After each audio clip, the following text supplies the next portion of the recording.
Suportado ng mga senador ang pagiging bukas ni Pangulong Ferdinand Marcos Jr. na makipag-ayos sa mga Duterte. Sang-ayon ako sa panawagan ni Pangulong Bongbong Marcos na isantabi ang politika at ituon ang pansin sa mga pangangailangan ng ating mga kababayan. Tama po siya. Our country's leaders cannot afford to be consumed by politics when so many of our kababayan struggle simply to make ends meet. Sabi ni Senate President Francis Cheese Escudero. Sa pag-amin ng Pangulo na bukas siya sa pakikipag-ayos kay Vice President Sara Duterte at sa pamilya Duterte, pinapaalala lang nito na dapat unahin ang kapakapan ng mga Filipino kaysa personal differences at partisan disputes.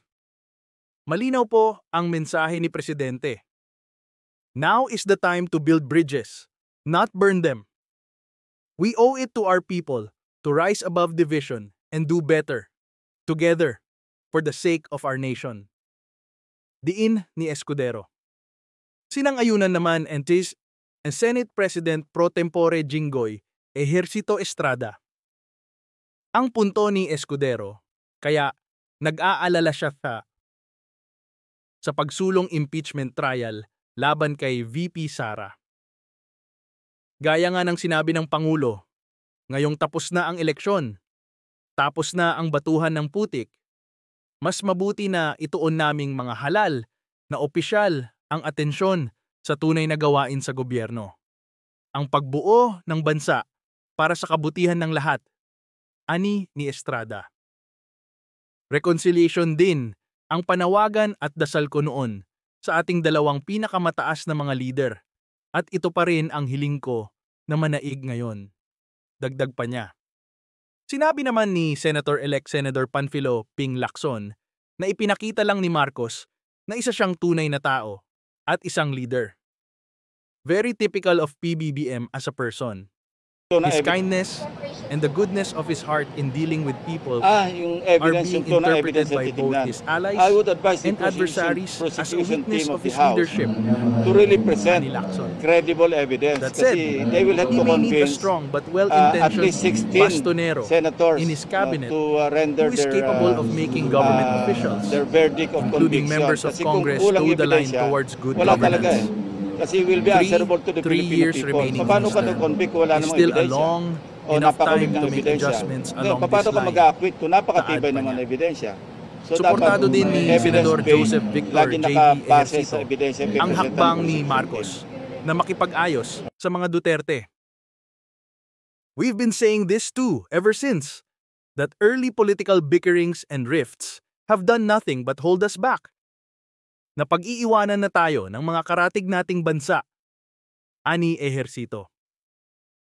We have so many pressing problems that need us to work together and stay focused. I hope we can just prioritize the country's current challenges. If we join forces, we can help our people and our country move forward. Sambit pa niya. How are you, sir? Good morning. Okay, so what questions do you have for me today? How's PRD right now? He's in very good spirits. Thank you, sir. And do you have first question? Sir, our first question, in relation to your statement before about accusations with respect to rejecting your proposals or whatnot, there has been a response that you were actually telling fake news because then they released a document with respect to your observations, sir. Do you have a comment in relation to that? I made observations in response to a court order. I did not file a specific request asking to limit the participation of victims. The victims have a right to make their observations, and they will make their observations. Now, I'm not going to engage in fantasy litigation on the sidelines with Attorney Joel Butuan or anybody else. Thank you, sir. Thank you, sir. Attorney Kaufman, under the principle of residual obligation, is the Philippines still legally required to cooperate with the ICC? This is the core argument of those critical of Mr. Duterte. We'll be addressing that argument in the context of our jurisdictional challenge in due course. Thank you, sir. And also, has the defense faced any political pressure from Philippine authorities or foreign actors could compromise the fairness of the case? I'm not aware of any pressure that's been placed on me or any members of my team. Lastly, sir, the arrest warrant was first marked secret as later made public. Does the defense see this as a violation of Mr. Duterte's rights or due process? Applications for arrest warrants at the ICC are always made secretly and confidentially, otherwise it would frustrate the whole purpose of an arrest warrant. Only later on are they made public. Everything that has happened in this case has been done according to the books and according to law. I have no argument that anything was done with regard to the publication of the arrest warrant in an inappropriate fashion. What I believe was inappropriate was the failure by the Philippines government to afford the former president his due rights under Philippines law and under the Philippines constitution. Sir, in relation to that, there are some certain public officials saying that it's already a done deal, saying that perhaps referring to the former president not being able to be brought back to the Philippines. What's your comment on that? Well, I don't know what done deal they're talking about. As far as I'm concerned, I'm going to do everything possible to get him back to the Philippines as soon as possible. Thank you so much for that, sir. Do you want to, do you have a question, statement, sir, rather, to the Filipino people or those who are critical with respect to the process ongoing with... The only comment I have, once again, is that the former president knows that the vast majority of his supporters wish him to be out, wishing to be out as soon as possible. He sends his best wishes and he's grateful for the support that he's been given.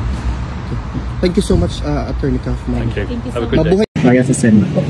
Wala akong expectations of acquittal or a verdict guilty. Basta sa akin lang ay tinanggap ko na kung ano yung magiging verdict. Whether guilty man yon or acquittal, I'm already at peace. At hindi ko alam kung paano boboto ang mga senators. If at all there will be a trial, I think it is wrong to start counting votes now because they haven't seen evidence yet. They haven't seen what the prosecutors have. They haven't seen what our defense is sa batas as a legal recourse for their clients. But sinabihan ko na rin na kung I truly want a trial because I want a blood bath. May we have your reaction lang dun sa naging statement ni Vice President Sara Duterte that she wants the impeachment trial to pursue because she wants to see bloodbath. Your comment on that? Medyo may pagkabayolente ang tugon ng ating Vice Presidente pero we hope that it is just a figure of speech and it should not be taken literally. Kung yan naman po ang nais niya at talaga naman po magkakaroon ng balitaktakan kapag nagkaroon ng trial, hayaan na lang natin po itong gumulong. Sa point of view po ng Palace, whose blood should be spilled? Hindi po makikialam ang Pangulo patungkol sa ganyang issue. Okay, but do you agree with the statement of former Senator De Lima that this is a toxic rhetoric remarks coming from the Vice President? Hindi rin po tayo magbibigay ng anumang opinion patungkol po dyan. Salamat, Yusek. Clay Pardilla, People's Television. Good morning, Yusek. Yusek, the government has approved 16,000 positions for the coming school year, an increase from 10,000 teaching positions created annually under VP Duterte. Ano po yung nagtulak sa government to increase po ng 16,000 position? How will it impact the class sizes, improve the quality of education, and yung workload po ng mga teachers? Thank you po. Unang-una po, it is the directive of our President, Ferdinand Marcos Jr. to strengthen education system. And also this will add teaching workforces in the schools. We can still remember how the President immediately reacted to the suggestion of Secretary Sani Angara with regard to the needs of building of Child Development Center. The President immediately asked that the funds be released for that purpose. So with this, ang gusto po talaga ng Pangulo ay mabawasan ang kakulangan ng mga guro sa bawat eskwela. Ito lamang po ay unang parte, 16,000 teaching positions ay unang parte lamang po dahil ang target po ay 20,000 teaching positions po. At ang nais po natin at ang nais po ng Pangulo ay mabigyan po ang bawat estudyante, matutukan po ng ang kanilang guro para po mas maging maganda ang kanilang pagsasanay at pag-aaral. Na meron pong pondong inilaan po dito lumalabas po na ang pondo ay 4.19 billion. Ito po ay kasama po sa DepEd's built-in appropriation under 2025 GAA. So, tignan na lang po natin kung ano pa ang magiging proyekto pagdating po dito at mas gugustuhin po rin natin na magkaroon po ng mas maraming classrooms para sa darating na pasukan. Follow-up lang kami, ma'am, regarding po dun sa investigation ng Office of the President sa OWA, controversial 1.4 billion land acquisition deal ng OWA. Aside from former administrator Arnel Ignacio, may iba pa po bang other OWA officials na na-sanction or natanggal sa position dahil po dun sa nasabing transaction? Sa ngayon po ay under investigation pa po ang lahat at kung mayroon pa pong iba mga opisyal na involved dito, magkakaroon po ng aksyon. Kung sila may tatanggalin, sususpindihin at maagarang investigasyon po ang kinakailangan dito. Tapos, na-determine na po ba ng Office of the President if yung fund na nagamit for that controversial transaction is nanggaling po dun sa OWA fund, OWA GAA fund, or dun sa OWA Trust Fund? Sa initial na investigasyon, hindi po affected ang OWA Trust Fund, pero iniimbestigahan pa rin po kung may nagamit. Pero initial po na investigasyon, wala daw po as of this moment.